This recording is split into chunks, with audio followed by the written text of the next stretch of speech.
અમે અહીં પેરમ્બૂર મત વિસ્તારમાં છીએ અને પ્રચાર હમણાં જ પૂરો થયો છે. મારી સાથે શ્રીમાન છે આદવ અર્જુન, જેમને ટીવી કેમાં શાબ્દિક રીતે બીજા નંબરના કહી શકાય. બધે જ ભારે ભીડ, એક પ્રકારની વાયરલ તસવીરો જે અમે તિરુનેલવેલી અને અન્યત્ર જોઈ, જે મોટી સંખ્યા આખ્યા દર્શાવે છે. પરંતુ લોકો એ પ્રશ્ન પૂછી રહ્યા છે કે જો તમે 20%, 25% પર હો તો શું તમારે મતદાર મંડળના 35% સુધી જવાની જરૂર નથી? તે કેવી રીતે શક્ય બનશે? પરિવારની લહેરનો અર્થ છે કે દરેક ઘરની માતા અને પોતાની દીકરી અને દીકરો અને પિતા અને પિતેક જણ આવી રહ્યા છે. તેઓ ખરેખર બદલાવ ઈચ્છે છે. એટલા માટે તેઓ દરેક શહેરમાં સ્વાગત કરી રહ્યા છે. જ્યારે પણ નેતા પ્રચારની મુલાકાત લે છે, ખાસ કરીને તમે 2 દિવસ પહેલા જોઈ શકો છો, તિરુનેલવેલી અને થુથુકુડીમાં 10 લાખથી વધુ લોકો ભેગા થયા હતા.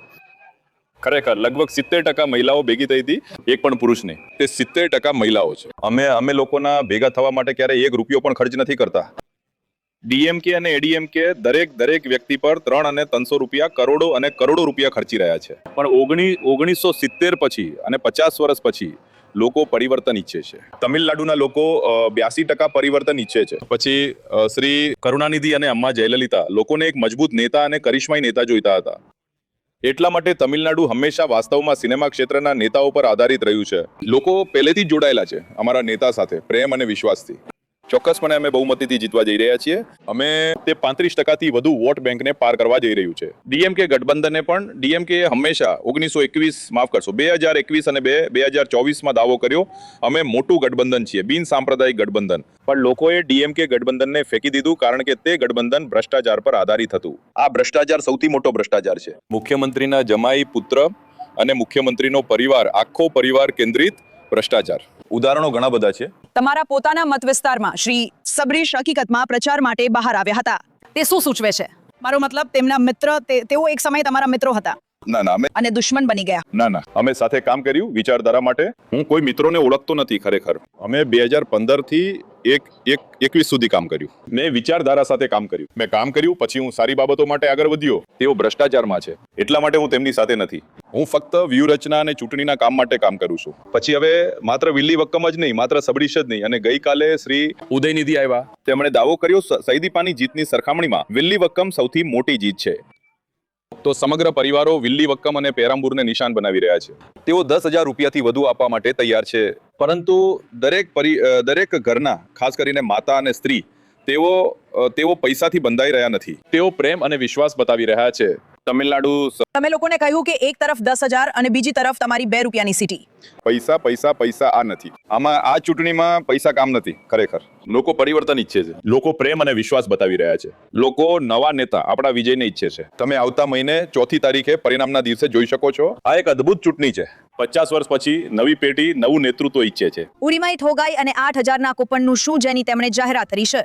તે સૌથી મોટું અને પણ લોકો ડીએમકેના મેનિફેસ્ટોની ચિંતા કરતા નથી. કોઈ અસર નહીં થાય કારણ કે ડીએમકે છેલ્લા મેનિફેસ્ટોમાં નિષ્ફળ ગઈ હતી. તે નીત ચાલુ છે. એવી જ રીતે ઘણા બધા મુદ્દાઓ ચાલી રહ્યા છે. તેઓ વિદ્યાર્થીઓના શિક્ષણ, મફત લોન અંગે સ્પષ્ટ નથી. ઘણા બધા મુદ્દાઓ ચાલી રહ્યા છે. તેઓએ હંમેશા કૂપન પર ફક્ત જૂઠાણા જ આપ્યા.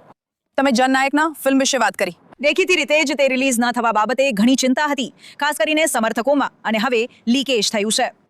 આ કોણે કર્યું છે? જો આ માત્ર તમિલનાડુનો મુદ્દો કે જનનાયકનો મુદ્દો નથી. આ ભારતીય ફિલ્મ ઉદ્યોગનો એક પડકાર છે. ફિલ્મ કેવી રીતે રિલીઝ થઈ શકે, આ ભૂમિકા સેટેલાઇટ કંટ્રોલની છે. ફિલ્મો ઓનલાઈનમાં કેવી રીતે રિલીઝ થઈ શકે, તો આ છે. એટલા માટે તે એક રાજકારણ છે.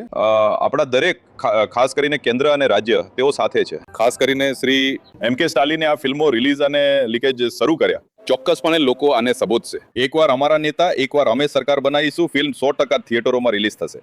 લોકો ન્યાય આપશે. કોંગ્રેસ સાથે તમારો શું સંબંધ છે?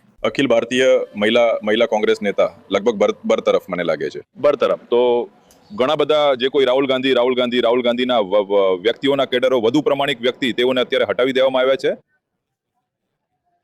ચોક્કસપણે પાર્ટી ખાસ કરીને મણિ ઠાકુર સાંસદ અને જ્યોતિ મણિ, તેમણે પહેલેથી જ જાહેર કરી દીધું છે કે અમે ચૂંટણીમાં નથી જઈ રહ્યા. તો આ ચૂંટણી યોગ્ય ગઠબંધન સાથે 2021 જેવી નથી.